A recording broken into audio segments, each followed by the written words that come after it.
choisi Jésus pour guider ma vie. Mon bien-aimé Jésus, il est à moi, je suis à lui. J'ai choisi Jésus pour guider ma vie. Mon bien-aimé Jésus, il est à moi, je suis à lui. J'ai choisi Jésus pour guider ma vie. Mon bien-aimé Jésus, il est à moi, je suis à lui.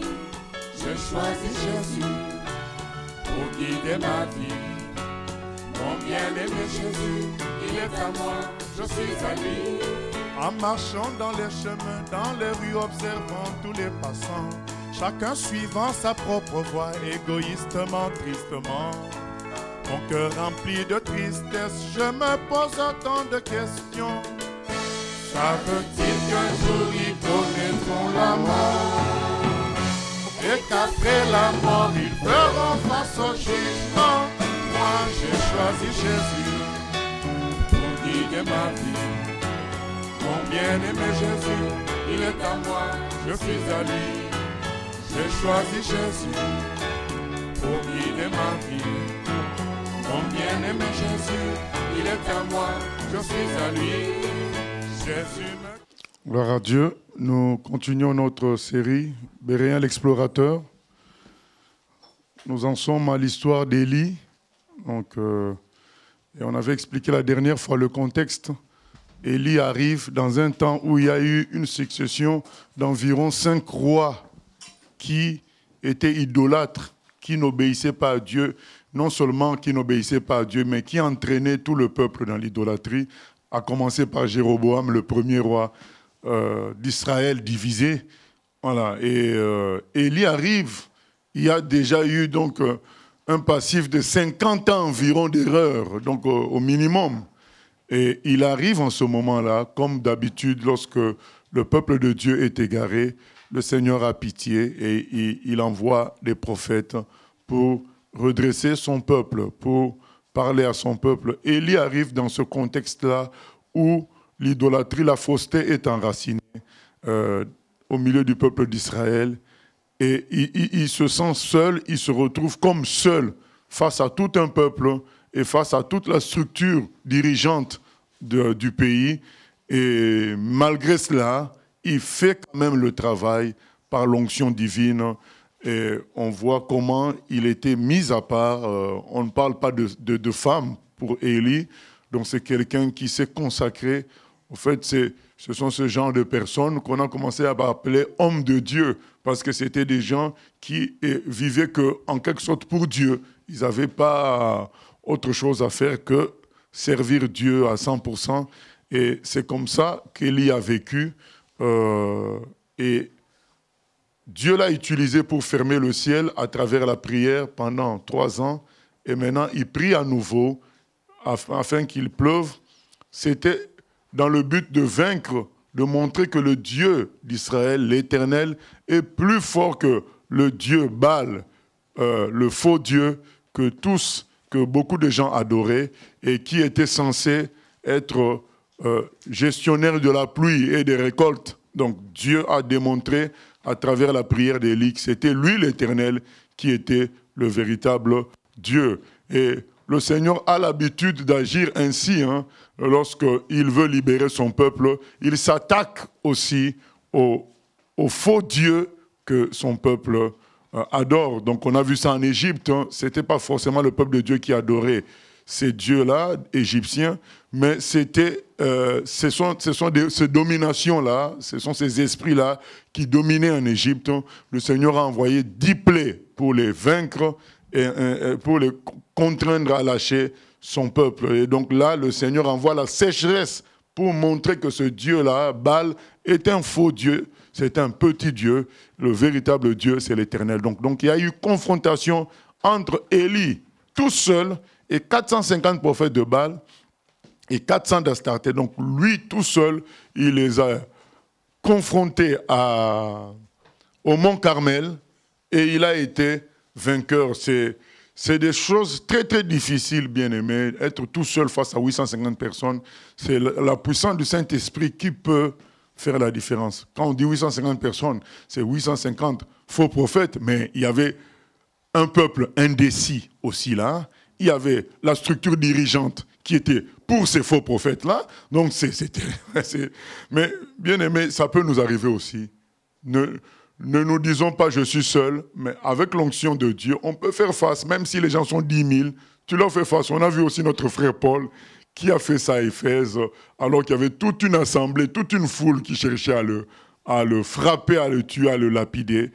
Paul est venu leur parler. Il a même témoigné de la parole de Dieu.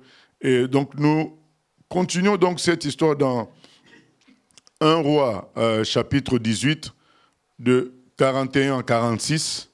Ensuite on va attaquer le chapitre 19. 1 Roi chapitre 18, 41 à 46.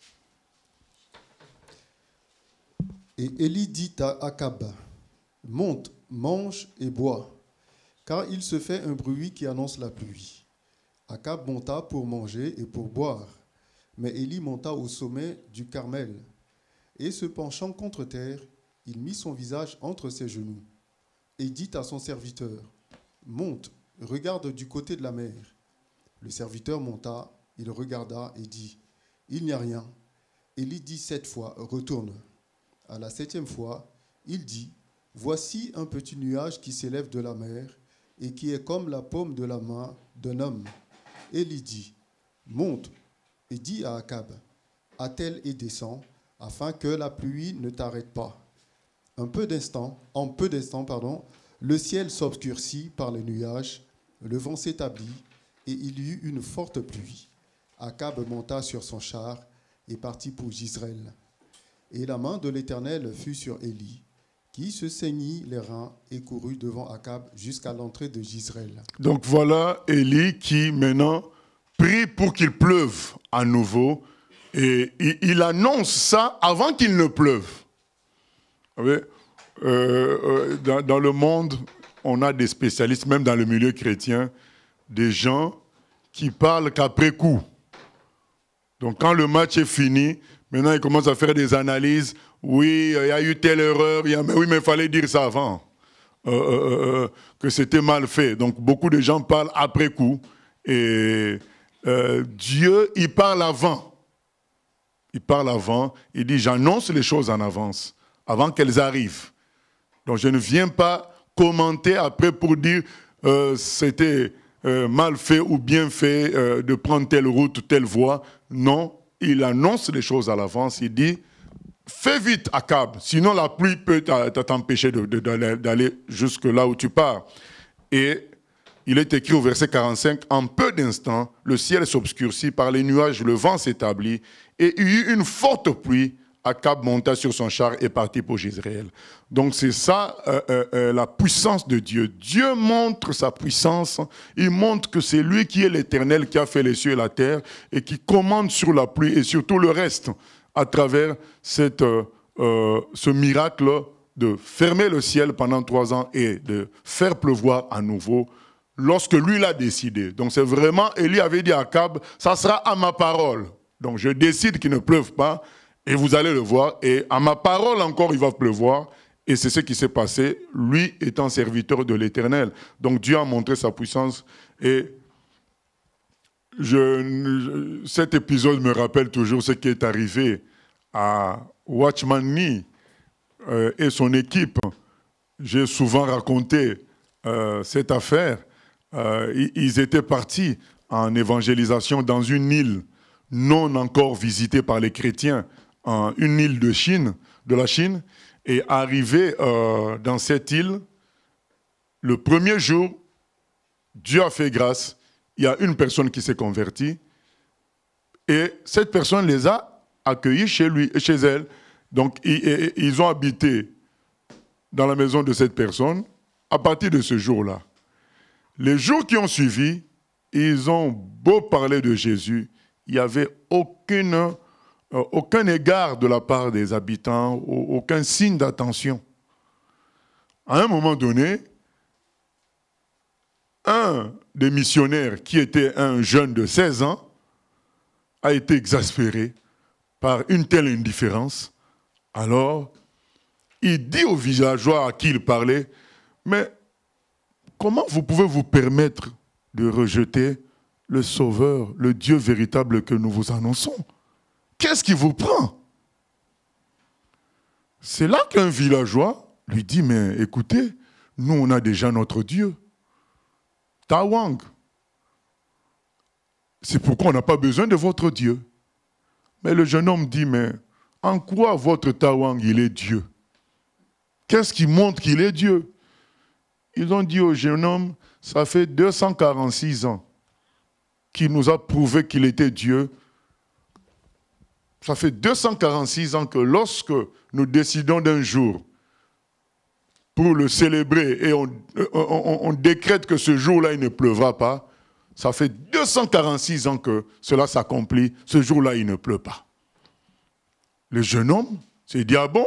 Eh bien, cette fois-ci, non, il leur a demandé, mais maintenant, le jour, c'est quand? Cette année. Ben, ils ont cité un jour, et ce jour-là était compris dans le temps de mission. Ben, le jeune homme a dit, eh bien, cette fois-ci, il pleuvra. Vous allez comprendre que l'Éternel, c'est lui le seul et véritable Dieu. Ah bon? Le bruit s'est répandu dans tous les villages. Les chrétiens nous ont défiés. Ils ont dit que ce jour-là, il pleuvra. Et quand le chef de mission apprend ça, il est déstabilisé, Watchmani. Il dit, mais ce petit-là nous a mis dans les problèmes. Et si ce jour-là, il ne pleut pas, comment les gens prendront Dieu? Donc, il était découragé, abattu. C'est là qu'une voix lui parle dans son cœur. Il entend la voix qui lui dit, mais où est le Dieu d'Élie? Donc, c'est cette histoire-là qu'on vient de lire. Il dit, la voix lui rappelle cette histoire. Où est le Dieu d'Élie? Alors il se calme, il convoque les autres missionnaires, il dit, on ne va plus évangéliser, on reste à la maison pour prier jusqu'au jour de la confrontation. Et le jour est arrivé. Il se lève le matin, il sort de la maison, il regarde le ciel était totalement bleu, comme dans cette histoire. Hein?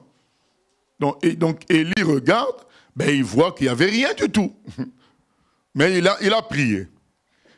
Et que nous dit l'apôtre Jacques? Il nous en parle dans Jacques 5. On va lire. Donc dans Jacques 5, l'apôtre Jacques nous dit qu'Élie était un homme comme nous.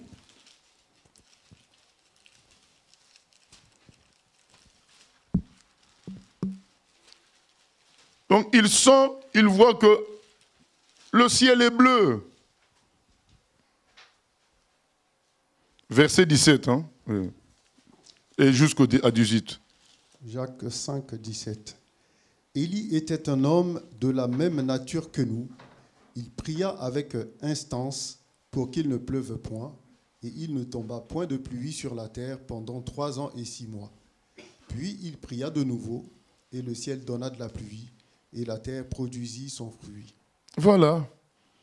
Donc, Jacques veut dire que ce n'est pas qu'Élie était extraordinaire, c'est juste qu'il a obéi à la parole de l'Éternel qu'il avait reçue dans son cœur. Il était un homme comme nous. Et même quand il prophétise qu'il va pleuvoir, ben, il n'y a rien. Mais il prie, il ne se laisse pas faire. C'est ce que Jacques veut dire. Nous devons prier. Nous ne devons pas accepter les choses telles que nos yeux ont décidé de voir, mais tel que Dieu a parlé. Donc quand il envoie son serviteur au verset 43, il dit, monte regarde du côté de la mer. Le serviteur monta, il regarda et il dit, il n'y a rien. Donc il n'y a pas de nuage. Mais Élie a continué. Jusqu'à dire, à la 7e fois, il dit, voici un petit nuage. Un petit nuage, c'est tout. C'est là que, il s'est dit, comme la paume de la main d'un homme, Élie dit, monte et dis à Akab, attelle et descend, afin que la pluie ne t'arrête pas. Donc un petit nuage comme la paume d'une main, ça permet à Élie de dire, maintenant il va pleuvoir à verse. Ça c'est l'esprit, ça c'est le spirituel. Mais ça demande la foi pour pouvoir dire de telles choses alors que le nuage est si petit. C'est la confiance en Dieu. Et Élie est un exemple de cela, c'est ce que Jacques nous cite.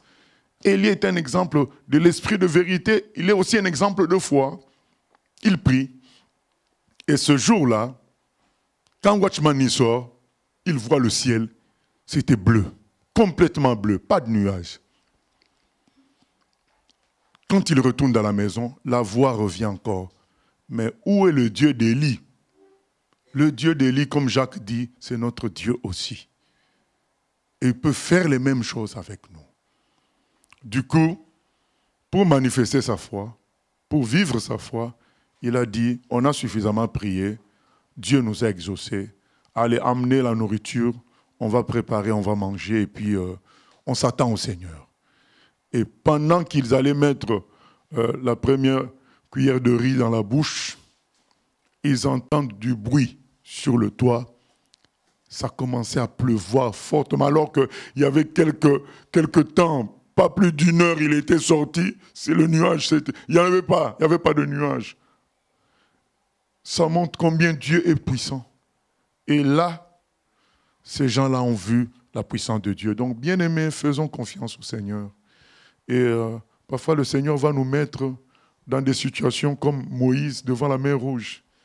C'est pour nous obliger à vivre sa puissance, parce que pour nous faire avancer dans notre maturité. C'est des épreuves que nous-mêmes, on ne peut pas s'inventer.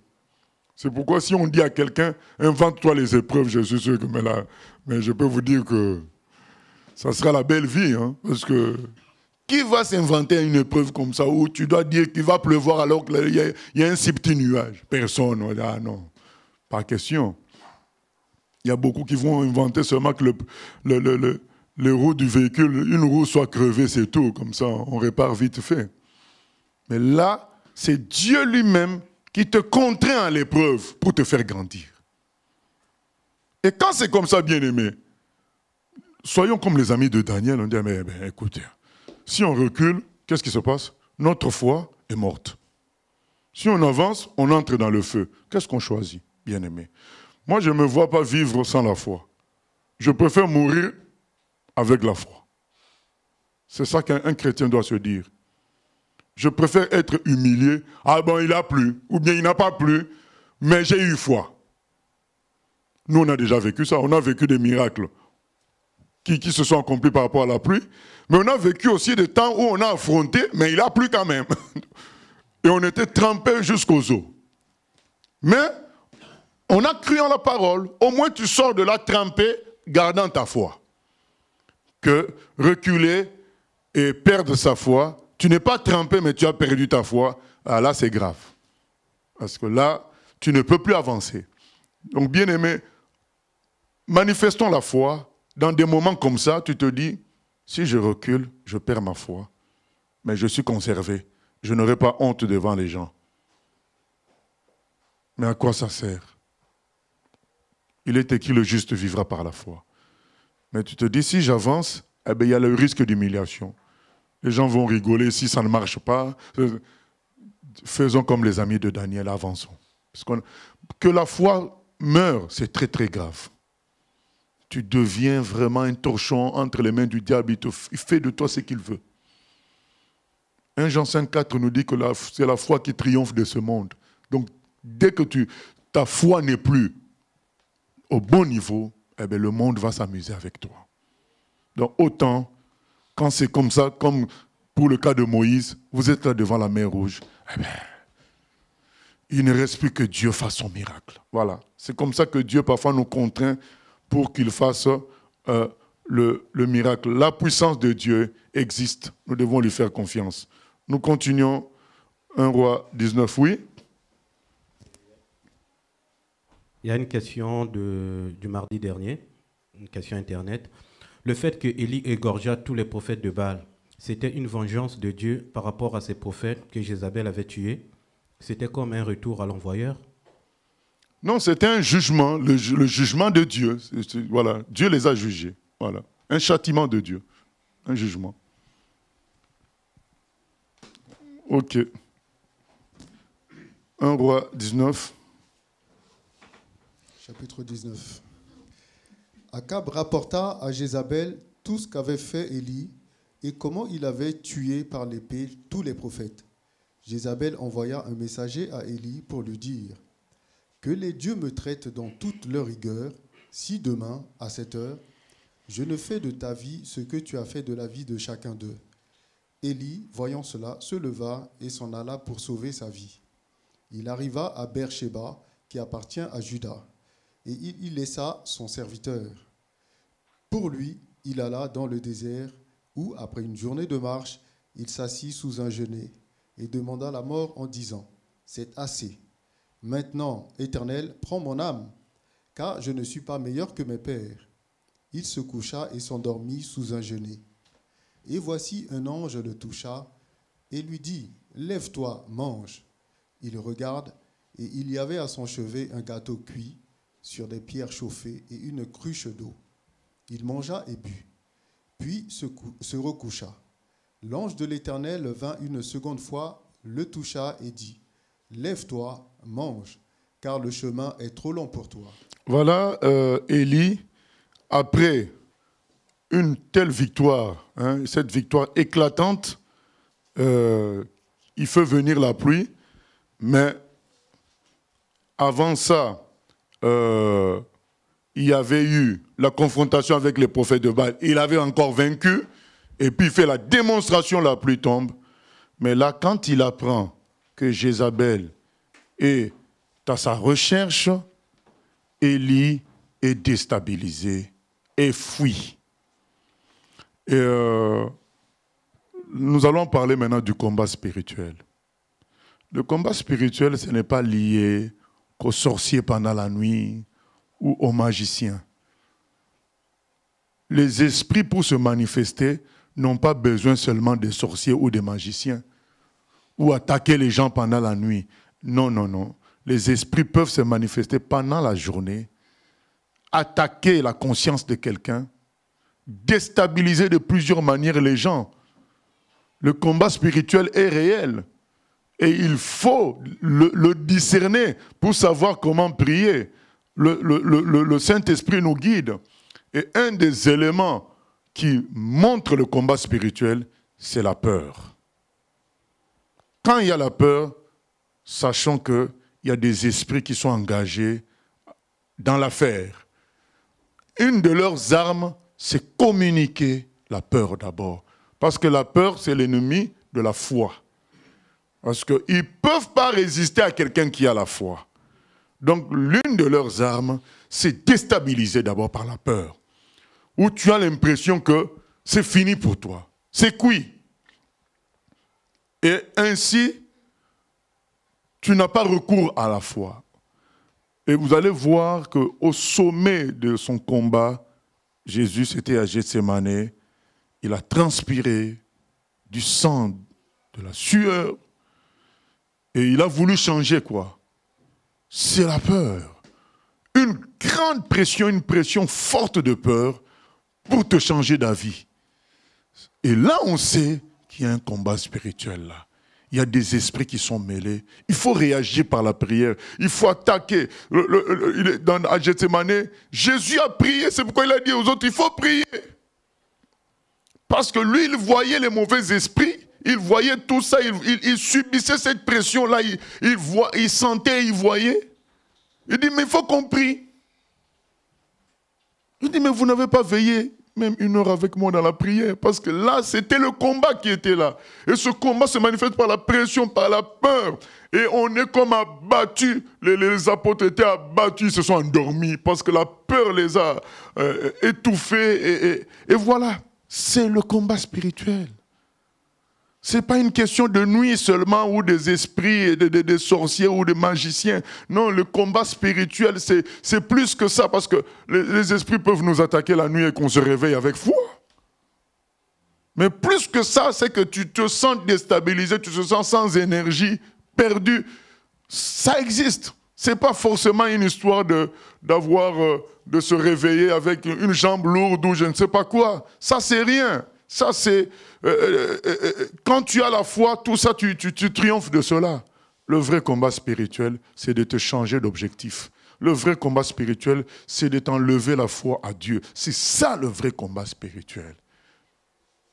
Et on a vu ça quand David avait compris. Quand Achitophel est devenu conseiller de son fils, il a dit, ah là, j'ai affaire à un costaud. Et il a prié. Il a prié. C'est vrai qu'il a envoyé un contre-espion. Mais il a prié pour dire, Seigneur, détruis les conseils d'Achitophel. Il connaissait la portée spirituelle. Et nous voyons comment, dans la suite, quand Achitophel a donné le conseil et qu'on n'a pas suivi son conseil, qu'est-ce qu'il a fait? Il est parti se suicider. C'est le combat spirituel. Donc quand on voit les suicides, tout ça, en général, c'est le combat spirituel. Qu'est-ce qui s'est passé pour Judas? Il a fini par se suicider. Il y avait des esprits puissants qui étaient engagés dans l'affaire. Et ça finit souvent par le suicide des humains.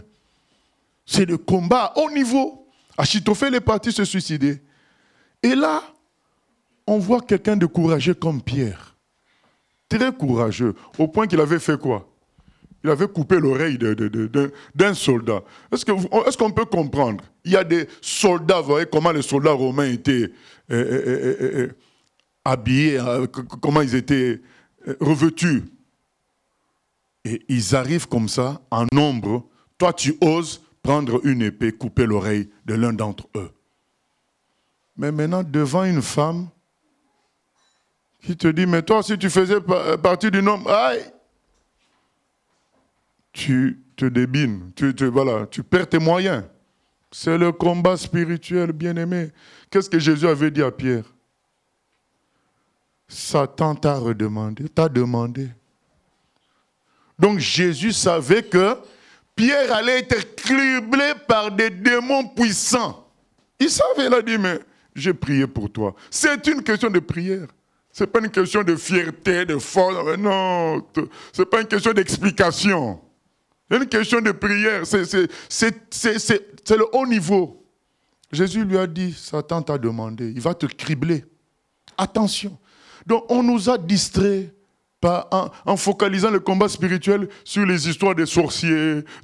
On ne dit pas que c'est un combat. Ce n'est pas un combat. On dit tout simplement que c'est pas le niveau élevé. Le niveau élevé, c'est quand tu perds ta foi. Le niveau élevé, quand tu commences à changer d'objectif. Dieu t'avait envoyé au sud, tu vas au nord. Parce qu'une frousse t'a saisi, une peur t'a saisi. Du coup, tu recules, tu changes de direction. Ça, c'est le haut niveau de combat spirituel. Ces histoires des sorciers, des magiciens, ça, c'est petit. Ils ne peuvent rien contre nous. Donc, tant que tu as la foi, tout ça, c'est petit. Ce qui est dur, c'est quand des démons puissants se mêlent. Comme là, on vient de voir. Des démons puissants, maintenant, se sont mêlés de l'affaire. Et il suffit... Une femme a parlé, hein. Je cherche Élie. Aïe. Le monsieur, il fuit. Il fuit. Le combat était intense. Et vous savez, on est des humains. Combattre chaque jour, ça peut arriver qu'on se fatigue. C'est ça aussi qu'on peut retenir de cette affaire. Pourtant, il venait de remporter une grande bataille. On voit que 1 Corinthiens 12 est la vérité. Que celui qui se croit debout prenne garde de tomber. Vous imaginez, toi tout seul, contre 850 prophètes de Baal, contre l'armée, puisque l'armée est pour ces faux prophètes. Tu es contre tout ça, mais tu tiens devant tout ce monde-là. Allez, amenez-moi le veau, les taureaux, coupez, mettez-la, rajoutez de l'eau. Mais quelle vaillance, quelle vigueur. Mais dès qu'il apprend que Jézabel le cherche, il fuit. Juste après de telles victoires, tu fais descendre la pluie. Et tu entends le son d'une femme qui fuit. Bien aimé, ça montre que une victoire ne nous garantit pas l'avenir. L'avenir est garanti par la foi en Dieu. De tous les jours. Ce n'est pas parce que j'ai gagné aujourd'hui que demain je gagnerai. Je ne peux gagner demain que si j'ai foi au Seigneur. Ce n'est pas parce que il y en a qui disent, j'ai affronté des ennemis plus grands. Ah oui, mais derrière ces ennemis, il y a des esprits. Ce n'est pas parce qu'un humain est petit que derrière lui, il y a de petits esprits. Au fait, on est influencé par l'apparence humaine. C'est pourquoi notre frère Paul dit quoi? Nous n'avons pas, dans Ephésiens 6, nous n'avons pas à combattre la chair et le sang. Qu'est-ce qu'il nous dit dans Ephésiens 6? C'est pourquoi il faut tailler les démons, je ne sais pas quoi faire, les méthodes qu'on entend gauche à droite. Non, il faut avoir le bouclier de la foi, la ceinture de la vérité, le casque du salut. Il donne des éléments puissants contre les démons. Ce n'est pas une question de telle prière pour chasser de tels esprits. Non. En fait, tous ces éléments-là sont liés à quoi? Ils sont liés à notre fidélité à Dieu. Ils sont liés à la foi en Dieu. Ils sont liés à l'attachement à la vérité. C'est ainsi qu'on peut vaincre ces gens-là. Ce n'est pas une histoire de se réveiller à 2 heures du matin et chasser les démons, c'est ça qui va te donner la victoire. Non, c'est l'attachement à la parole, la vérité. Mais bien sûr, la prière. Mais la prière dans l'esprit de la parole, pas dans une logique fétichique de faire comme des incantations. Non, ce n'est pas ça qui va changer quelque chose. Là, Élie fuit carrément. C'est des esprits qui étaient derrière cette femme, des esprits très très puissants. Attention, bien-aimés. Beaucoup de femmes ont fait tomber des églises, ont fait tomber des serviteurs de Dieu par leur insistance à faire le mal. C'est pourquoi pour se marier, il faut vraiment que Dieu aussi nous conduise. Beaucoup sont commandés dans le mariage, comme Jézabel commande Akab.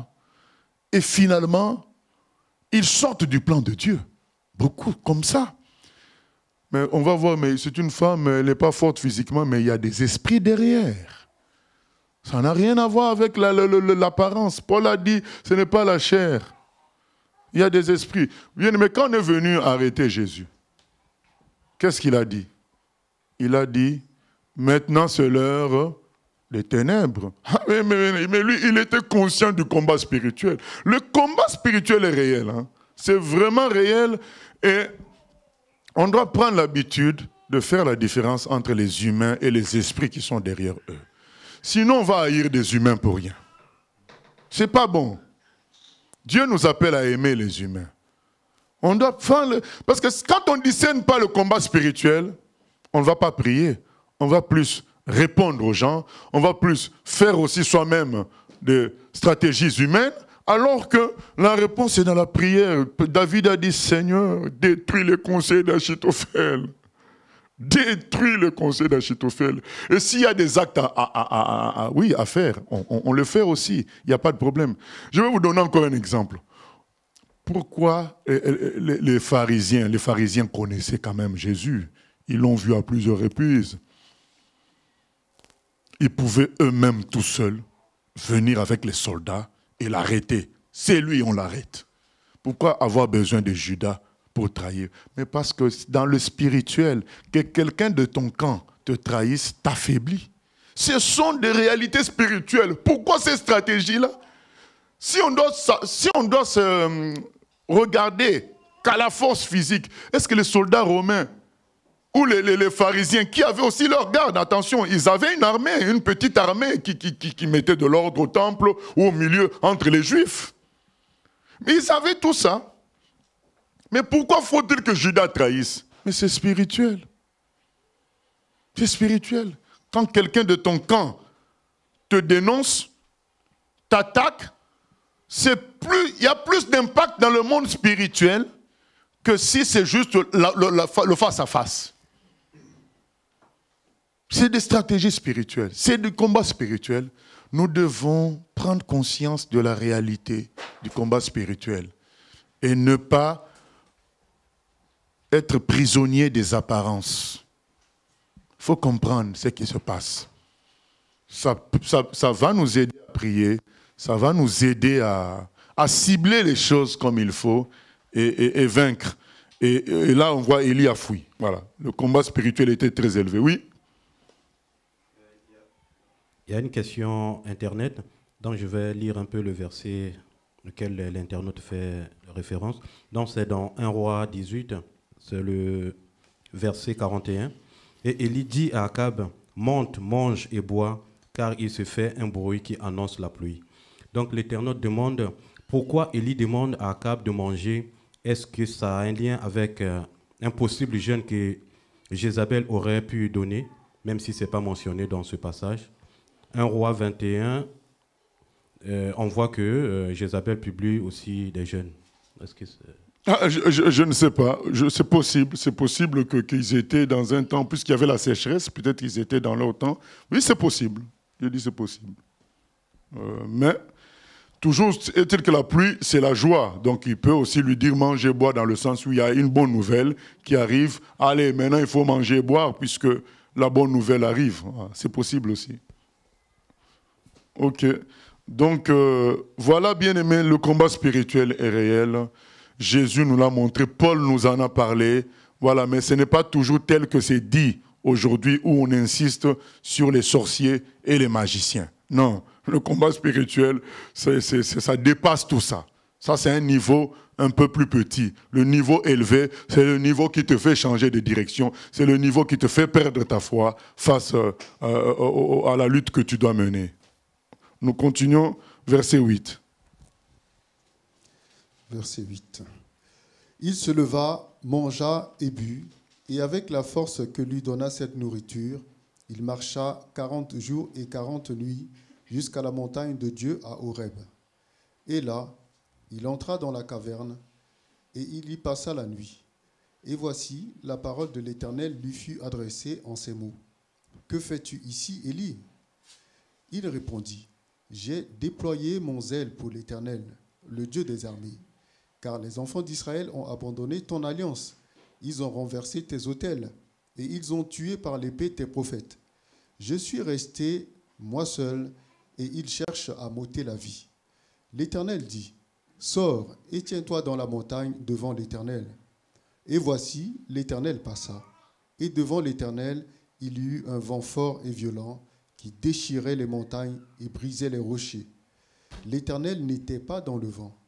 Et après le vent, ce fut un tremblement de terre. L'Éternel n'était pas dans le tremblement de terre. Et après le tremblement de terre, un feu. L'Éternel n'était pas dans le feu.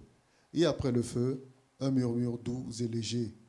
Quand Élie l'entendit, il s'enveloppa le visage de son manteau, il sortit et se tint à l'entrée de la caverne.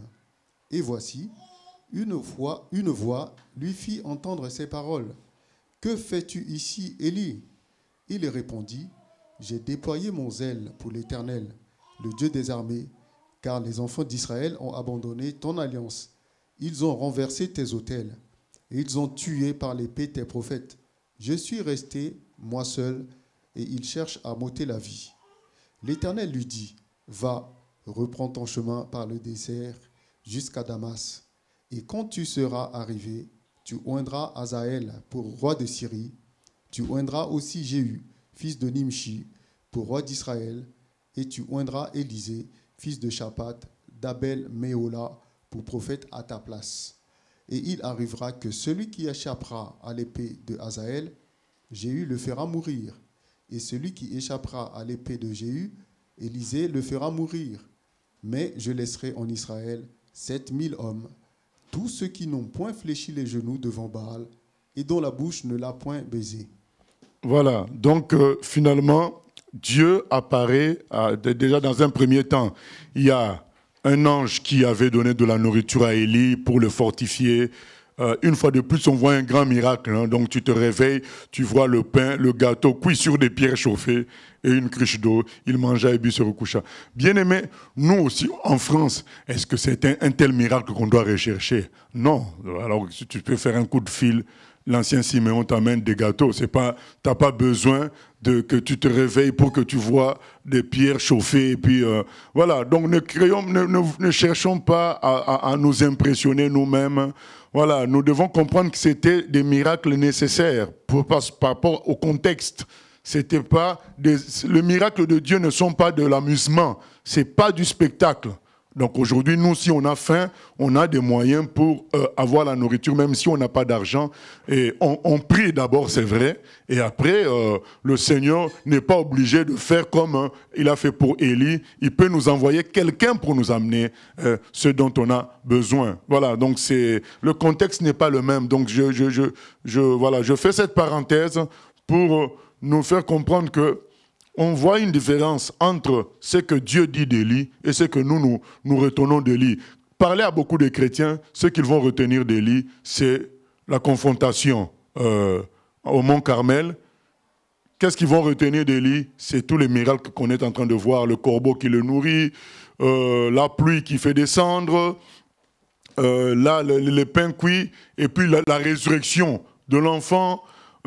Mais quand Jésus parle d'Élie, il ne parle pas dans cette logique-là.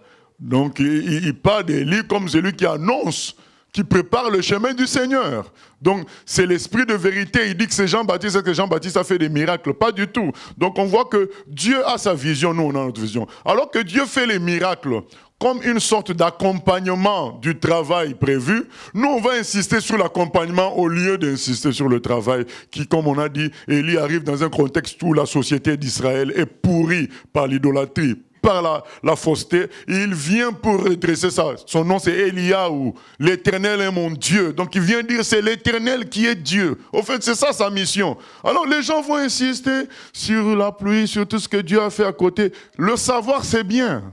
Tirer des leçons, c'est bien, mais ne pas, dans les choses de Dieu, il ne faut jamais négliger l'essentiel. L'essentiel, c'est qu'il était animé de l'esprit de vérité pour casser la fausseté et établir la vérité. C'est ça l'essentiel. Il a redressé l'autel de Dieu en 12 pierres. Voilà, il a redressé les choses. C'est ça la mission d'Élie. D'ailleurs, c'est pourquoi on lui dit, maintenant, tu dois oindre d'autres personnes, puisque je vais passer à une autre étape. Dieu va passer à une autre étape. Là, il a envoyé Élie pour avertir les gens, pour parler aux gens. Ils n'ont pas compris, mais il finira par leur envoyer maintenant Hazaël, qui va en tuer certains, le roi de Syrie, et Élisée pareil, et ainsi que Jéhu, surtout Jéhu, ça sera la totale. Donc on verra ça.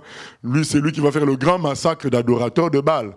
Donc au début, Dieu parle, au début, Dieu conseille, à un moment donné, il juge, il frappe. C'est ce qui va se passer. Avec Élie, Dieu a parlé, c'est vrai qu'il a frappé les prophètes de Baal eux-mêmes, mais il n'a pas frappé le peuple, il les a poussés à choisir. Mais, à un moment donné, il va finir par frapper. Et maintenant, une des questions que l'on se pose, pourquoi Dieu finit avec Élie, ainsi de suite. Bon, on peut que émettre des suppositions. Voilà, moi, soit son temps est fini, était fini, soit aussi Dieu a considéré que le fait qu'il ait fui Jézabel, c'est que son corps, son être ne tenait plus par rapport aux multiples combats répétés qu'il fallait le prendre avec lui. Donc c'est comme le Seigneur a empêché Moïse d'entrer en terre promise.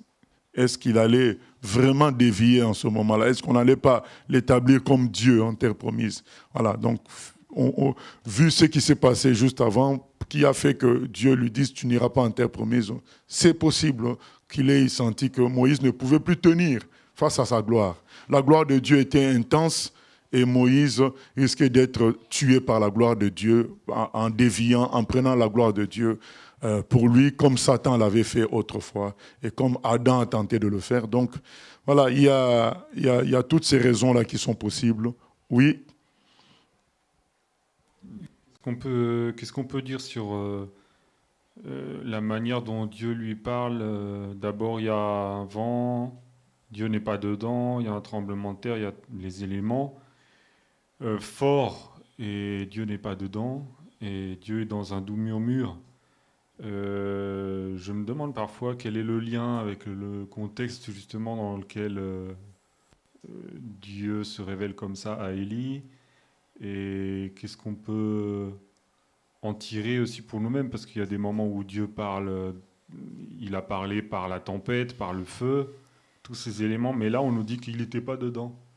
Voilà. Et il était dans un doux murmure. Et qu'est-ce que, quelque part, Dieu voulait apprendre à Élie? On dirait qu'il y a une sorte de parenthèse là, puis on ne sait pas. Voilà, donc moi, ce que je peux dire, c'est qu'il n'y a pas de règle avec Dieu. Donc, il nous montre par là que ce n'est pas toujours là où il y a une forte apparence que Dieu se manifeste. Donc, on n'a pas à être figé. Autrefois, il s'était révélé à moi la nuit, à travers un songe. Il faut toujours que ça soit à travers un songe. Il peut utiliser un frère pour te parler. Il peut utiliser un jeune frère ou bien un frère beaucoup plus âgé. Il peut utiliser une sœur. Voilà. Donc, Dieu n'a pas de manière... c'est ce que Job nous dit dans Job 33, 14. Dieu parle tantôt d'une manière, tantôt d'une autre. Donc, à nous d'être attentifs pour entendre sa voix. Et ça, c'est vrai, merci de soulever ça, c'est qu'on voit que dans les manifestations où on pouvait penser que là c'est Dieu, parce que c'est le vent qui souffle fort, tout ça, mais ce n'était pas Dieu. Il n'était pas dedans. Dans le feu, il n'était pas. Tremblement de terre, il n'y était pas.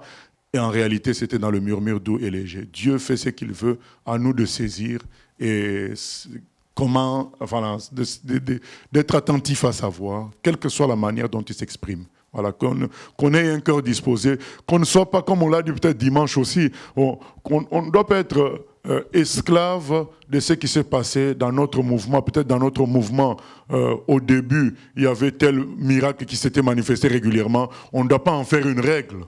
Voilà. Peut-être dans notre église, il y a tel don qui s'était manifesté régulièrement, et puis maintenant on devient esclave de ce don-là. Non, on doit rester toujours ouvert à Dieu de la manière dont il veut nous conduire. Il y a aussi, la dernière fois, il y a une question qui n'avait pas été posée. J'ai oublié les termes exacts, je crois que c'est le diacre Patrick qui avait la feuille. C'était une personne qui disait « Mais oui, mais pourquoi nous ne dénonçons pas les faux serviteurs, entre autres un certain Makoso qui se fait appeler général quelle est la réponse que je donne à ça? C'est que le Seigneur nous appelle à bâtir les gens sur Jésus-Christ. Donc que les gens deviennent comme Jésus, comprennent la parole de Dieu. Et c'est ça l'objectif principal. Il n'empêche que si une occasion se présente, on peut dénoncer les faux serviteurs, puisqu'on n'est pas les premiers à le faire. Paul a fait ça, Pierre a fait ça, Jacques a fait ça. Donc tous ces gens-là, mais quand on prend tout leur enseignement, la partie où les faux serviteurs sont cités, ça prenait peut-être 5% de tout l'enseignement, parce que le but, c'est notre santé spirituelle que l'on obtient par la ressemblance à Christ, en ayant une stature parfaite comme Christ. Et d'ailleurs, quand on est comme ça, on peut soi-même voir l'escroquerie, soi-même voir la fausseté, parce qu'on a acquis la stature du Seigneur. Qu'est-ce qui se passe dans le milieu chrétien? C'est vrai, il y a des faux, mais beaucoup sont tombés dans le piège de passer leur temps à critiquer les faux, et du coup, ils ne font pas grandir les frères et sœurs pour que le jour où moi-même, je ne suis pas là, tu sois capable toi-même de voir le faux. Parce que s'il n'y a que... voilà, c'est une personne qui montre à tout le monde le faux. Mais le jour où cette personne n'est pas là, les autres vont faire comment? Mais maintenant, pour que les autres soient capables de voir aussi les faux, ben, il faut leur parler de Jésus, il faut leur donner la parole de Dieu, qu'ils grandissent, qu'ils comprennent, qu'ils aient la nature de Christ en eux. Ils pourront, eux aussi, voir le faux. Donc, on n'est pas comme certains qui ont comme un pacte de non-agression. On se refuse pas à dénoncer les faux serviteurs. Donc, mais on se laisse guider par le Saint-Esprit. Si le Saint-Esprit nous ouvre une porte par rapport à ça, on en parle. On peut même parfois citer les noms quand on est sûr que c'est des faux. Mais il y en a, quand on n'est pas sûr, ils ont fait juste des erreurs. On n'est pas sûr, on ne cite pas les noms. On peut citer leurs erreurs sans citer les noms. Mais quand on est sûr que c'est des faux, comme ce fameux général Makoso, au lieu d'aller à l'armée, il se fait général. Je crois que l'armée française, l'armée de l'air recrute. Voilà, au lieu d'aller là-bas, il se fait général dans les choses de Dieu et dit n'importe quoi. Il a dit même que s'il rencontrait Habakkuk au ciel, il va le taper. Donc... parce qu'Habakkuk demande aux gens d'attendre la prophétie, alors qu'il faut dire aux gens de prendre la prophétie, d'arracher la prophétie. Voilà. Donc, il dit vraiment des sottises et des bêtises. Nous pensons que de telles personnes, est-ce qu'il faut même prendre du temps pour les dénoncer, alors que ce qu'ils disent, c'est tellement faux et zéro que tout le monde peut voir que c'est des faux, quoi. Voilà. Donc, c'est pour dire, nous ne refusons pas de dénoncer les faux, mais nous pensons que la grande partie du temps doit être consacrée à amener les gens à être comme Christ, parce que c'est ça l'objectif du Seigneur. Et puis s'il y a une occasion permise par le Saint-Esprit, on peut dénoncer les faux. Oui. Oui, pasteur, est-ce que le Seigneur a puni le prophète Élie en lui ôtant son statut de prophète et en mettant Élisée à sa place? Non, il ne lui a pas ôté son statut de prophète. Il a juste... écrit que il va oindre Élisée à sa place. voilà, à sa place. Donc, est-ce que ça ne sous-entend pas que... Non, c'est juste que lui, il va mourir, il va être pris par Dieu et Élisée va rester à sa place. C'est une succession. Ce n'est pas une... donc, ce n'est pas une conséquence directe de sa fuite dans le désert, suite à ce que Jézabel a dit? C'est ce que j'ai dit, c'est une possibilité. C'est une possibilité que Dieu ait vu qu'il risque encore de flancher. Et donc, autant... Ça, c'est vraiment la... Nous, on parle en termes de supposition. C'est Dieu seul qui sait. Mais c'est possible que Dieu ait vu que son corps, son être ne tient plus face à... Vous savez, quand même, toute cette pression-là qu'il a vécue depuis l'histoire de Baal, tout ça, dire 3 ans, il ne va pas pleuvoir, tout ça, pendant qu'il faisait ça, il fuyait. Nous, on voit qu'il était nourri par une veuve, mais c'était une fuite. On l'a su plus tard que c'était une fuite en réalité. Donc, il était recherché par tous les soldats d'Akab, même dans les pays environnants. Donc, il a vécu sous tension pendant des années. Et il voit qu'il triomphe. À peine il vient de triompher, la pluie est tombée. Jézabel encore se manifeste. Le combat continue. J'ai souvent entendu beaucoup de chrétiens me dire « Ah, pasteur, moi, ma vie, c'est toujours les combats. » Mais c'est le psaume 34. Le malheur atteint souvent le juste. Je crois qu'on a même fait une prédication là-dessus. Il faut s'y faire. Et c'est le risque du métier de chrétien. Donc, le malheur atteint souvent le juste. Donc, au lieu de... Enfin, nous, on pense que... Bon, là, maintenant, j'ai vaincu ce combat-là. Bon, ça y est. Maintenant, le repos. À peine tu veux te reposer, allez. Une autre mèche est allumée. Mais c'est fait pour que nous vivions par la foi. Parce que s'il n'y a plus de combat, je peux vous dire, mes amis, ça va être la télévision. Fais de l'amour. Comment dire... Cordoula, je ne sais pas quoi, les vêtements. Le grand pâtissier. Il faut des combats pour nous réveiller, nous maintenir dans l'esprit. C'est ça, quoi. Oui. Peut-être déjà répondu. Voilà. OK. 2 fois, Élie va répondre à Dieu, il va donner la même excuse du fait qu'il est tout seul, il a combattu tout ça, et puis, il se sent seul, etc. Donc, est-ce que c'est comme un test pour savoir s'il changerait d'avis une fois que... La première fois, Dieu lui dit « Qu'est-ce que tu fais là? » Et puis, il dit « Bon, je suis épuisé, etc., je suis toute seule. » Et puis là, Dieu va faire le feu, le tremblement de terre et tout ça, et puis il va lui redemander, puis il va répéter exactement la même chose. Est-ce que peut-être, à quelque part, il voulait juste voir si Élie changerait d'avis? Oui, c'est possible. Et puis, voyant qu'il répétait la même chose, il dit, c'est fini, donc on doit changer de prophète. Okay. Voilà. Je crois que c'est possible. Parce qu'il voyait la grandeur de Dieu à travers des vents qui déchirent les montagnes, tout ça. Il voyait bien qu'il est avec Dieu. Mais il continue toujours à se plaindre. Oui, c'est ça. Voilà, donc, Dieu ne peut plus utiliser quelqu'un qui se plaint. Je crois que c'est juste qu'on ne veut pas parler à la place de Dieu, mais je crois que j'ai toujours pensé cela, que Élie ne pouvait plus continuer. Voilà, c'était devenu trop pour son être. Je ne dis pas que j'aurais fait mieux, mais je dis tout simplement, Dieu a vu que c'était devenu trop pour lui. Voilà, donc il fallait changer de personne, quoi. Voilà. Est-ce que je peux faire un post-scriptum à ça? Dans le Nouveau Testament, la parole dit dans Corinthiens 10, Dieu ne permet pas qu'on soit tenté au-delà de nos forces, puis avec tout ça, il va nous donner le moyen de s'en sortir. Voilà, mais oui, mais là, donc, comme Dieu voit que ça commence à être trop, donc il enlève. Okay. Donc il est compatissant. Dieu est compatissant. Voilà, amen.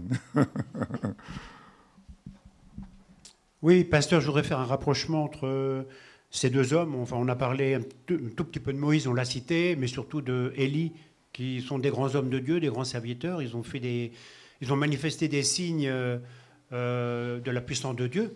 Et quand je lis ce passage dans Jean, au chapitre 14, c'est Jésus qui parle. En vérité, je vous le dis, Celui qui croit en moi fera aussi les œuvres que je fais, et il en fera de plus grandes, parce que je m'en vais à mon Père. Et je pensais, comment faut-il comprendre? Il en fera de plus grandes que Jésus. Est-ce qu'on peut imaginer qu'un humain puisse faire des œuvres plus grandes que celles de Jésus? Ah oui, on en voit après Jésus. Il y a par exemple ce qui s'est passé avec Paul, où il avait laissé ses vêtements quelque part, et on prenait ses vêtements, on touchait aux gens, les malades étaient guéris. Du temps de Jésus, on n'a pas vu ce miracle-là. L'ombre de Pierre a guéri les gens. Du temps du Seigneur, on n'a pas vu ça. Oui, ça peut se faire. En réalité, ce n'est pas l'homme, c'est Jésus qui continue à faire dans l'homme. En fait, c'est pas l'homme lui-même en réalité. Voilà. Et puis, voilà, on va voir ce qui s'est passé le jour de la Pentecôte, Pierre qui a prêché, puis 3000 personnes comme ça qui se convertissent. Voilà, on n'a pas vu exactement ça dedans de Jésus. Mais quand je pense à ces œuvres-là, bon, elles sont peut-être différentes dans leur nature, mais dans leur puissance, Jésus a fait des choses extraordinaires. Multiplication des pains, il a nourri 5000 hommes. Oui, mais donc, est-ce qu'il y a plus... Mais oui, mais moi j'ai déjà lu un livre où un serviteur de Dieu, un Norvégien, dans un pays asiatique où il était envoyé en mission, lui, ça a été la multiplication du riz. Plus longtemps, donc c'était pendant plusieurs jours, le riz était multiplié. Ah oui, oui. Et le réveil d'Indonésie avec Meltari, ben, ils ont fait à plusieurs reprises de l'eau qui s'est transformée en vin. À plusieurs reprises pour faire la Sainte Seine. Ils priaient et l'eau s'est transformée en vin. Plusieurs reprises, oui, oui. Voilà. Nous devons croire. Je veux rebondir sur la question de Bertrand.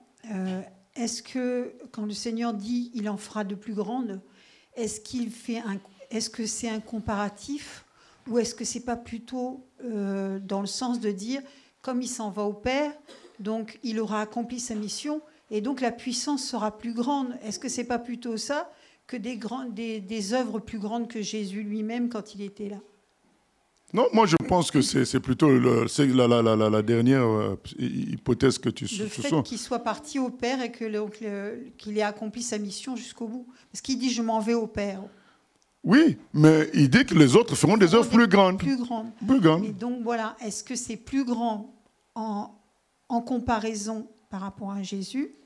Ou est-ce que c'est plus grand du fait que justement il a fini sa mission, il sera parti auprès du Père et donc au niveau de l'action qu'il fera avec les humains, il pourra faire quelque chose de plus grand? Oui, mais ça reste toujours plus grand.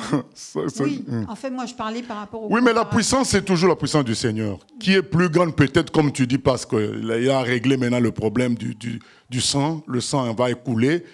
Le pardon des péchés est obtenu. Maintenant, la grâce de Dieu peut être libérée plus fortement, mais ça reste celui qui dit que c'est plus grand. Effectivement, quand on voit certains réveils, il y a eu des choses comme par exemple au pays de Galles, où tous les bars ont fermé. Donc les gens, ils étaient chez eux en train de regarder la télé. D'un coup, la puissance les saisissait, ils se convertissaient. Donc il y a eu beaucoup de choses, voilà, des choses vraiment très grandes. Hein. Oui. Oui, mais ça reste la puissance de Dieu. Après le départ de Jésus, cette grâce-là agit voilà. De manière surabondante. Voilà. Oui, oui, on sait. Pour revenir un peu au verset 11, hein, on nous dit, et l'Éternel dit, sort. Bon, c'est la suite du verset 10. On nous dit, je suis resté moi seul et il cherche à m'ôter la vie. Et c'est immédiatement après que le Seigneur lui dit, sort. Et on voit bien ces éléments qui sont assez puissants. Est-ce que ce n'est pas une façon de faire comprendre à Élie que Dieu aurait pu régler son problème en utilisant ces éléments-là? Parce que par le passé, Dieu l'a utilisé. Ce sont des instruments de jugement. Et on nous dit que Dieu n'était pas dans ces choses-là. Il c'est vers la fin un murmure doux et léger. N'est-ce pas là une façon de faire comprendre à Élie que Dieu est malgré tout, malgré le dévoiement des humains, un Dieu de miséricorde, qui ne prend pas toujours plaisir à tuer, à massacrer, mais qui veut plutôt que le méchant se repente et qu'il vive au final. Mais quel est dans notre cas, le méchant là, c'est qui? Ben, on parle du peuple à la fin du... Ah, du peuple, il veut parler du peuple. Voilà. D'accord.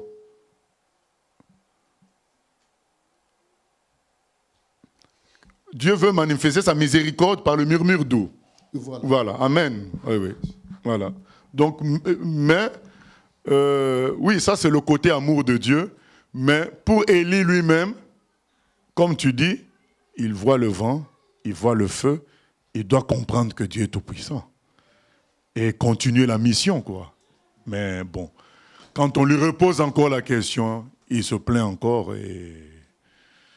Voilà, hein, c'est... Oui, non, c'est bon, on continue. Chapitre 20. Non, pardon, 19. Verset 19 du chapitre 19. Élie partit de là, et il trouva Élisée, fils de Shaphat, qui labourait.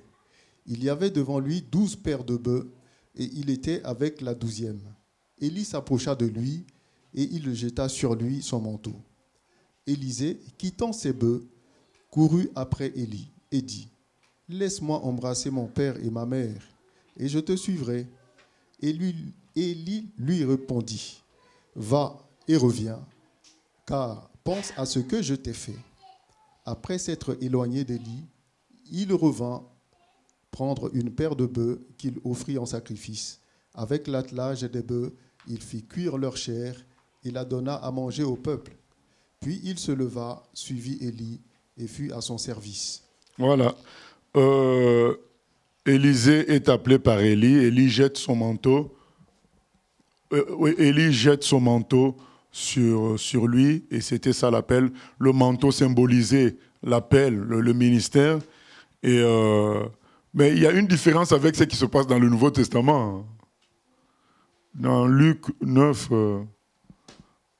à partir du verset 57, hein, dans Luc 9,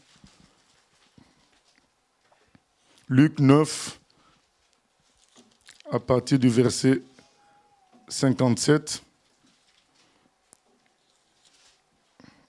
on voit une autre attitude, Luc 9, à partir du verset 57. Luc 9, 57. Pendant qu'ils étaient en chemin, un homme lui dit, « Seigneur, je te suivrai partout où tu iras. » Jésus lui répondit, « Les renards ont des tanières et les oiseaux du ciel ont des nids, mais le Fils de l'homme n'a pas un lieu où il puisse reposer sa tête. » Il dit à un autre, « Suis-moi. » Et il répondit, « Seigneur, permets-moi d'aller d'abord ensevelir mon Père. » Mais Jésus lui dit, « Laisse les morts ensevelir leurs morts, et toi, va annoncer le royaume de Dieu. » Un autre dit, « Je te suivrai, Seigneur, mais permets-moi d'aller d'abord prendre congé de ceux de ma maison. » Jésus lui répondit, « Quiconque met la main à la charrue et regarde en arrière n'est pas propre au royaume de Dieu. » Voilà. Donc, il y a une différence. Là, Élie laisse quand même le temps à Élisée d'aller voir ses parents pour leur dire au revoir, arranger ce qu'il y a peut-être à arranger, et puis revenir. Mais Jésus, lui, il dit à la personne, ah mais non, tu as déjà mis la main à la charrue, tu n'y retournes pas. Voilà. Et voilà, qu'est-ce que ça peut nous laisser penser? Un, il n'y a pas de méthode avec Dieu. Voilà, donc il n'y a pas de façon unique de faire. Deux, Jésus est Dieu. Quand il t'appelle, il sait que tout est déjà préparé, tout est déjà réglé. Voilà, quand il t'appelle, c'est le bon moment, c'est ce moment-là. Voilà. Dire à Dieu, laisse-moi faire quelque chose, c'est comme si on lui disait, mais tu n'y as pas pensé. Voilà, donc comment... Dieu a pensé à tout. Au moment où il te demande quelque chose, tu ne peux pas lui faire la morale. C'est comme si lui n'a pas vu, lui n'a pas considéré. Il a tout considéré. Quand il te demande, c'est qu'il a considéré la situation. Alors que Élie reste un humain. Même s'il a reçu d'oindre Élisée, il reste un humain. Et donc, du coup, il a une largesse humaine. Ça peut nous amener... Voilà, parce que certains pasteurs, parfois, se comportent comme s'ils étaient Jésus. Oh, mais non, mais Jésus a fouetté les gens au temple. Mais ça ne veut pas dire que Jésus était chez lui. C'est le temple de son papa. Donc, il a agi en propriétaire. Toi, tu n'es pas le propriétaire de l'église. Donc, tu ne peux pas... voilà, on n'a pas à imiter Jésus dans son autorité de fils de Dieu, de Dieu. Donc on a à l'imiter en tant que serviteur de Dieu, en tant que modèle humain. Mais prendre sa place de Dieu, non. Et là il est dans sa place de Dieu en disant à cet homme, tu me suis. Quand tu dis, mais ça veut dire que mais Dieu n'a pas pensé à tout ça. Alors que lui sait tout, il a déjà pensé à tout, il sait ce qui s'est passé pour qu'il te demande maintenant, c'est sur le moment où tu dois me suivre. Alors qu'Élie, donc apprenons aussi à rester à notre place d'humain. Quand il faut demander des sacrifices aux gens, il faut laisser aussi que Dieu les convainque. Voilà. On ne peut pas, parce qu'on est un aîné spirituel ou un pasteur ou un ancien, demander des sacrifices très élevés à quelqu'un comme si on avait l'autorité de Dieu. Non. Ça, c'est Dieu seul qui doit convaincre le cœur de quelqu'un. Nous, on peut dire, mais pas contraindre. Ce n'est pas la même chose. Voilà. Donc, on peut dire, mais laissons Dieu convaincre les gens. Voilà. Que chacun reste à sa place. On n'est que des ouvriers, on est des serviteurs. Même si on a une autorité, notre autorité, ce n'est pas l'autorité de Dieu. Voilà. Donc, là où, quand on veut demander à quelqu'un d'aller vivre en Indonésie, il faut quand même que Dieu le convainc. Nous, on ne peut pas aller. On dit, je reçois, mais il faut que Dieu convainc la personne parce que c'est un sacrifice immense. Il change carrément de vie. Il va prendre des risques. Il faut qu'il le fasse en conformité avec la conviction qu'il y a dans son cœur avec Dieu. C'est très important. C'est un conseil parce que parfois, certains, quand ils reçoivent des visions de prophétie, ils veulent contraindre les gens. On est des humains. Tu as reçu quelque chose, tu donnes, laisse à l'autre le soin de discerner et d'appliquer si il est convaincu par le Saint-Esprit. Ne prenons pas la place du Seigneur. Voilà, nous continuons. Chapitre 20. Chapitre 20. Ben-Hadad, roi de Syrie, rassembla toute son armée. Il avait avec lui 32 rois, des chevaux et des chars. Il monta, mit le siège devant Samarie et l'attaqua. Il envoya dans la ville des messagers à Akab, roi d'Israël, et lui fit dire, « Ainsi parle Ben-Hadad, ton argent et ton or sont à moi, tes femmes et tes plus beaux enfants sont à moi. » Le roi d'Israël répondit, « Roi, mon Seigneur, comme tu le dis, je suis à toi avec tout ce que j'ai. » Les messagers retournèrent et dirent, « Ainsi parle Ben-Hadad, je t'ai fait dire, tu me livreras ton argent et ton or, tes femmes et tes enfants. J'enverrai donc demain, à cette heure, mes serviteurs chez toi. Ils fouilleront ta maison et les maisons de tes serviteurs. Ils mettront la main sur tout ce que tu as de précieux et ils l'emporteront. » Le roi d'Israël appela tous les anciens du pays et il dit, « Sentez bien et comprenez que cet homme nous veut du mal, car il m'a envoyé demander des femmes et mes enfants, mon argent et mon or, et je ne lui ai pas refusé. » Tous les anciens et tout le peuple dirent à Akab, « Ne l'écoute pas et ne consent pas. » Et il dit aux messagers de Ben-Hadad, « Dites à mon seigneur le roi, je ferai tout ce que tu as envoyé demander à ton serviteur la première fois. Mais pour cette chose, je ne puis pas la faire. » Les messagers s'en allèrent et lui portèrent la réponse. Ben-Hadad envoya dire à Akab, « Que les dieux me traitent dans toute leur rigueur, si la poussière de Samarie suffit pour remplir le creux de la main de tout le peuple qui me suit. » Et le roi d'Israël répondit, « Que celui qui revêt une armure ne se glorifie pas comme celui qui la dépose. » Lorsque Ben-Hadad reçut cette réponse, il était à boire avec les rois sous les tentes, et il dit à ses serviteurs, « Faites vos préparatifs. » Et ils firent leurs préparatifs contre la ville. Mais voici, un prophète s'approcha d'Akab, roi d'Israël, et il dit, « Ainsi parle l'Éternel. Vois-tu toute cette grande multitude? Je vais la livrer aujourd'hui entre tes mains, et tu sauras que je suis l'Éternel. » Akab dit, « Par qui ?»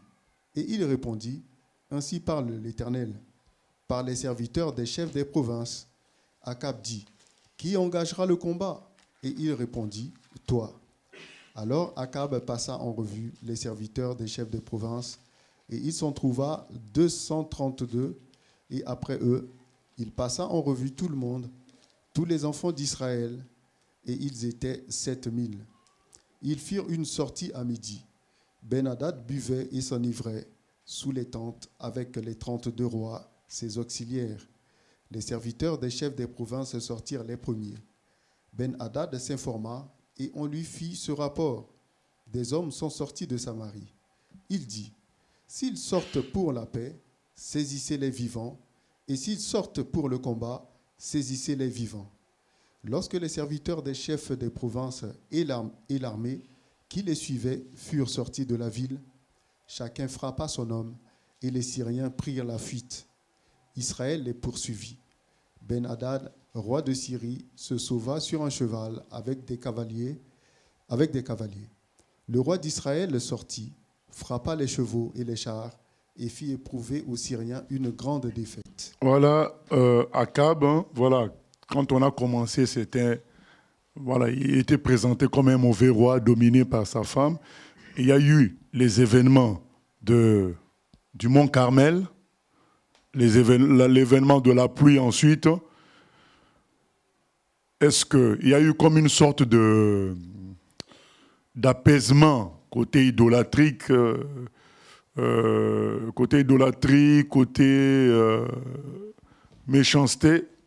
C'est possible parce que là, on voit que Dieu lui a été favorable. Donc, je crois que l'intervention d'Élie, pendant un temps, a sûrement changé l'aspect spirituel du pays.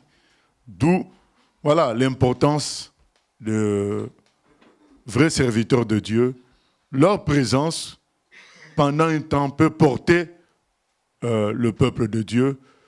Et après, il faut une succession, et ainsi de suite. Donc, on le voit quand Paul aussi dit à Éphèse, donc dans Actes des Apôtres, chapitre 20, il dit, je m'en vais, mais je sais qu'à mon départ, eh bien, s'introduiront des loups qui vont faire beaucoup de mal. Voilà. Il y a même au milieu de vous, sortiront des gens aussi qui vont vous diviser, qui vont faire beaucoup de mal. Mais ces gens-là se tairaient quand Paul était là, parce qu'il y avait l'autorité qui était là, il y avait une ligne qui était donnée dans la vérité, et il va y avoir un temps de trouble jusqu'à ce que Dieu remplace, Dieu mette quelqu'un qui va faire comme les choses, à peu près comme Paul. Et là, pendant un certain temps, certainement, Élie a pu donner une odeur de vérité dans le pays, et c'est en ce moment-là que c'est le moment mal choisi par Ben-Hadad pour provoquer Israël.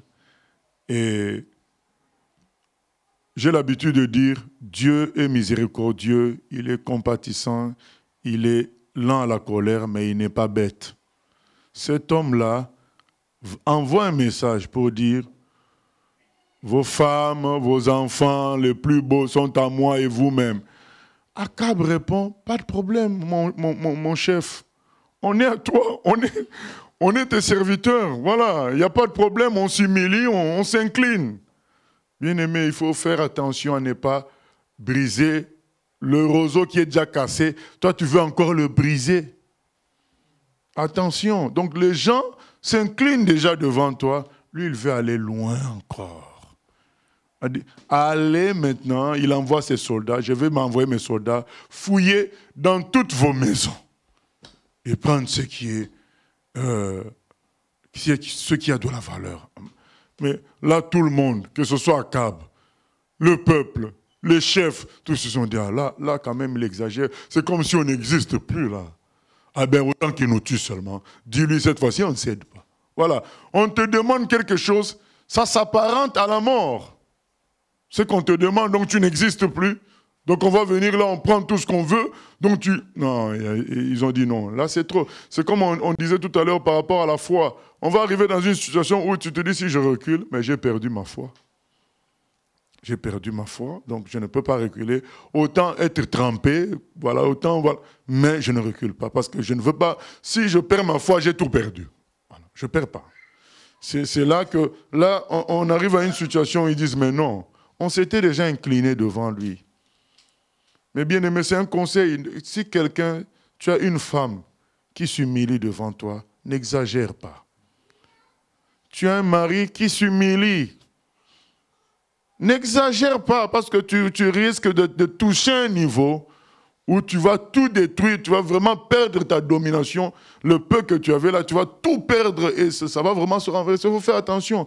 Certains sont allés trop loin et ça a créé des divorces et ça a créé parfois des morts. C'est-à-dire qu'il y a des hommes dans le monde même, ils sont partis trop loin. Un jour, ils se sont réveillés empoisonnés, ils sont morts. Parce que la femme les a empoisonnés. Il ne faut pas aller très loin. Dès que quelqu'un s'humilie, un enfant, voilà, qui s'humilie, ne va pas trop loin. C'est même Éphésiens 6, c'était qu'il n'irritait pas les enfants. Donc il ne faut pas exagérer dans les ordres, mais la personne s'humilie déjà. Il ne faut pas chercher à briser le roseau cassé. Quand un roseau est déjà cassé, c'est déjà cassé, bon. Faisons autre chose. Là, les gens se sont déjà humiliés. Ils disent, oui, nos femmes, nos enfants, nous-mêmes, nous sommes à toi, roi Ben-Hadad. Voilà, on est tes serviteurs. Ah non, mais demain, allez, vous allez tout me, je vais envoyer des soldats. Ils vont fouiller chez vous. Ah, ils ont dit, ah non. Unanimement, ils ont dit non. Alors, qu'est-ce que Ben-Hadad dit? Il dit, faites vos préparations. Il dit, Ben-Hadad envoya verset 10, dire à Akab, que les dieux me traitent dans toute leur rigueur si la poussière de Samarie suffit pour remplir le creux de la main de tout le peuple qui me suit. Ah, donc, quelle menace. Et j'aime beaucoup la réponse d'Akab. Hein. Il dit quoi? Que celui qui revêt une armure ne se glorifie pas comme celui qui la dépose. Qu'est-ce que ça veut dire? Parce qu'on revêt une armure pour aller où? À la guerre. Et on dépose quand c'est fini. Voilà. Donc, toi, tu n'es pas revenu de la guerre pour déposer l'armure et dire j'ai gagné et parler. Tu es en train de revêtir. Tu ne connais pas la suite. On peut lire Proverbe 27.1. Proverbe 27.1. Attention, bien-aimé, de trop parler. Il ne faut pas être orgueilleux, il ne faut pas être vantard. Tu n'as encore rien fait, tu parles. Non. Comme toutes ces conférences où on dit, venez, vous allez voir les miracles. Et quand on arrive là-bas, et on ne voit même pas un moustique qui est sauvé, quoi. Oui, oui. 27. Ne te vante pas du lendemain, car tu ne sais pas ce qu'un jour peut enfanter. Voilà. Ne te vante pas du lendemain. Tu ne sais pas ce qu'un jour peut enfanter. Oui, c'est 27.1. Oui. Voilà. Ne te vante pas du lendemain, parce que tu ne sais pas ce qu'un jour va enfanter. Soyons humbles. Les gens, ils ont dit qu'ils t'étaient soumis. Alors tu veux exagérer, tu te dis, ah, je vais les balayer. Ah. On en a déjà vu même dans le monde. Hein. On s'est dit, ah, demain ça va chauffer, l'autre va... Mais arrivé demain, tout a changé. Hein. On a vu ça. Il ne faut pas se vanter du lendemain. Ben-Hadad a exagéré et puis le Seigneur a monté sa puissance. Oui. Il y a une question Internet. L'internaute demande l'image de l'armure déposée et de l'armure portée. On parle là bien d'une image de l'Esprit de Dieu en nous, qui lui seul peut se manifester. Je n'ai pas compris. Il demande donc l'image de l'armure déposée et de l'armure portée. On parle là bien d'une image de l'Esprit de Dieu en nous. Non, là c'est l'image plutôt que... C'est le symbole de la guerre. C'est-à-dire que quand tu portes l'armure, tu vas en guerre. Tu ne connais pas la finalité. Mais tu ne dois pas parler comme celui qui vient de gagner. Quand il rentre chez lui, il dépose l'armure. Au fait, c'est un appel à l'humilité. Donc, du moment que la guerre n'a pas encore eu lieu, tu n'as pas à parler comme si tu l'as déjà gagné. Voilà, c'est ça, quoi. Oui.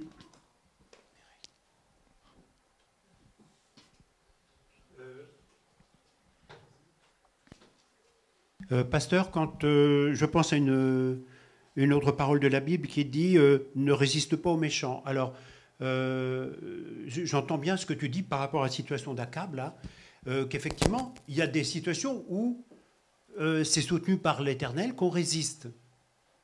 Là, qu'on résiste aux méchants. Mais dans d'autres situations, effectivement, la parole nous dit de ne pas résister aux méchants. Alors, comment on peut, finalement, l'articulation L'articulation, c'est que quand on veut te prendre ce qui fait de toi ta vie, tu dois résister. C'est-à-dire, c'est pourquoi j'ai cité tout de suite l'exemple de la foi. Quand quelque chose s'est enlevé la foi, donc c'est ce qui est arrivé, on te dit, prosterne-toi devant la statue construite par Nebuchadnezzar.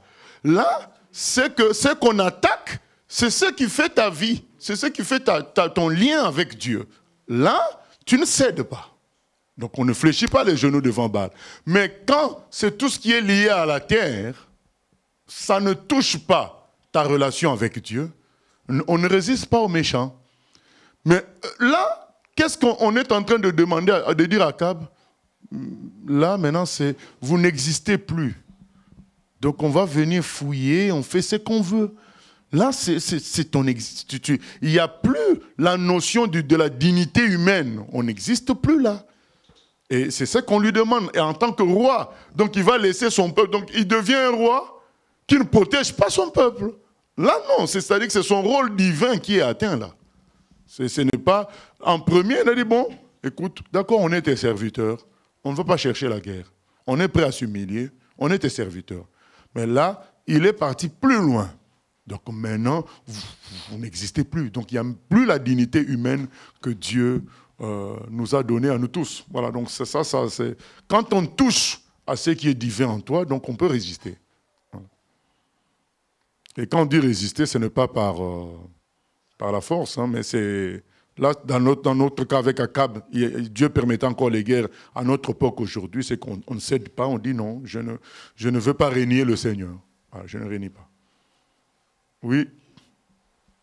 Concernant l'armure portée, l'armure déposée, donc on retient qu'il ne faut pas déclarer la victoire avant même d'avoir combattu, mais finalement, par la foi, souvent c'est ce qu'on est amené à faire quand même, de remporter une victoire... Enfin, dans son cœur, est-ce que tu parlais de claironner quelque chose? Ah voilà, là on est dans ça. Voilà, mais on peut quand même si on n'a pas la chose, dire qu'on l'a. Bon, peut-être pas aux autres, mais... Le Seigneur a dit, tout ce que vous demandez, croyez. Voilà.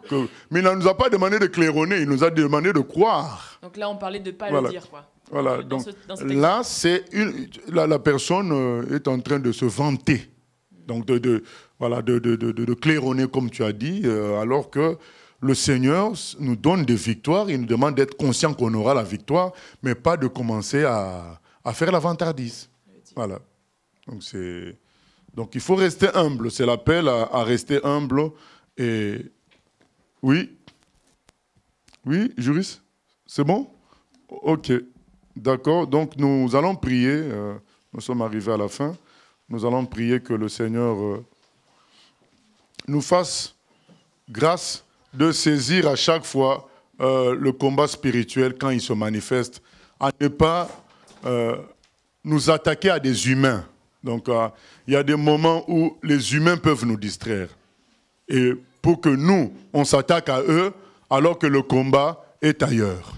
Donc, il faut être vigilant là-dessus, savoir cibler là où se situe vraiment le combat. Et en général, c'est contre des démons. C'est ce que Paul dit. Nous n'avons pas à combattre la chair et le sang, mais c'est des esprits. Deuxièmement, prions aussi pour chasser l'esprit de peur, parce qu'on sait que pour nous tous, souvent, Satan passe par là pour nous frigorifier, nous empêcher de réagir, parce que la peur l'emporte, tu te dis je ne m'en sortirai pas, tu te dis mais ça finira mal, voilà, toutes sortes. Il y en a même qui ont une technique, ils pensent au négatif, de sorte que si c'est le négatif qui arrive, c'est pas grave, si c'est le positif, ils sont... Mais non, c'est pas biblique tout ça. Nous n'avons pas à penser tout le temps négatif afin que on ne soit pas déstabilisé quand le négatif va venir et qu'on soit dans une grande joie quand le positif va venir. Non. Nous sommes appelés à croire en Dieu et à croire qu'il va s'occuper de nous tel qu'il a dit des choses dans sa parole. Et l'esprit de peur, Satan souvent envoie ça. On pense toujours qu'on va mourir demain. Les parents pensent qu'ils vont peut-être mourir avant que les enfants finissent et le bac. Donc il y a des peurs comme ça que Satan envoie et tu es déstabilisé, tu passes une mauvaise journée, quoi. Et il ne faut pas accepter ça. Il faut dire comme c'est écrit dans le psaume 118, verset 17, « Je ne mourrai pas, je vivrai pour raconter les œuvres de l'Éternel. » Donc, luttons, refusons l'esprit de peur qui nous empêche d'agir pour le Seigneur. Et puis, prions pour l'humilité au nom de Jésus. Seigneur, nous venons prier afin que tu nous donnes le discernement pour saisir à chaque fois que le combat est spirituel, saisir, Seigneur, ne pas être distrait par le comportement des humains qui vont nous pousser à les haïr, qui vont nous pousser à les critiquer, qui vont nous pousser à lutter avec eux charnellement. Nous refusons cela, parce que nous n'avons pas à combattre la chair et le sang, nous avons à combattre des esprits qui sont derrière. Seigneur, apprends-nous à discerner le combat spirituel, comme toi-même tu l'as fait, quand tu as dit à Pierre, arrière de moi Satan, parce que tu as discerné qu'il y avait Satan qui l'a influencé. Seigneur, et tu as vaincu Satan ainsi, et tu es parti jusqu'à la croix. Parce que tu as compris, Seigneur, le danger. Quand tu as dit, c'est l'heure des forces des ténèbres, parce que tu as compris que c'était elles qui étaient derrière l'affaire. Seigneur, quand tu as prié à Gethsémane, jusqu'à ce qu'un ange est venu te fortifier, tu étais conscient et tu avais appelé tes disciples à prier, parce que tu étais conscient de la dimension spirituelle de l'affaire. Nous voulons être conscients de la dimension spirituelle des choses, sans tomber dans l'excès, Seigneur, de tout attribuer aux démons, mais être conscient quand ils interviennent, et surtout quand nous avons peur, prendre conscience qu'il y a des esprits qui sont dans l'environnement pour nous effrayer, pour nous faire perdre la foi et attaquer par la suite. Seigneur, que nous puissions résister à cela. Nous venons prendre autorité sur tout esprit de peur. Esprit de peur, tu nous entends, tu quittes nos vies au nom de Jésus-Christ, au nom de Jésus. Dieu nous a donné l'esprit de force par lequel nous crions Abba Père. Notre Père qui est aux cieux, c'est lui. C'est toi qui es notre Dieu, Seigneur. C'est toi qui es notre force. Nous n'avons à avoir peur de rien. Oh Seigneur, comme tu dis dans le psaume 27, Seigneur, par David, nous n'avons rien à craindre, car tu es notre Dieu, Seigneur. Merci de nous donner l'humilité, malgré la conscience de la victoire que nous avons en Christ, que nous ne soyons pas des gens qui parlons beaucoup, qui proclamons des choses par la chair pour épater, mais qui parlons selon ta parole et qui croyons au lieu de trop parler. Merci Seigneur de nous aider à considérer les autres comme supérieurs à nous-mêmes. À toi la gloire, la louange, au siècle des siècles. Amen.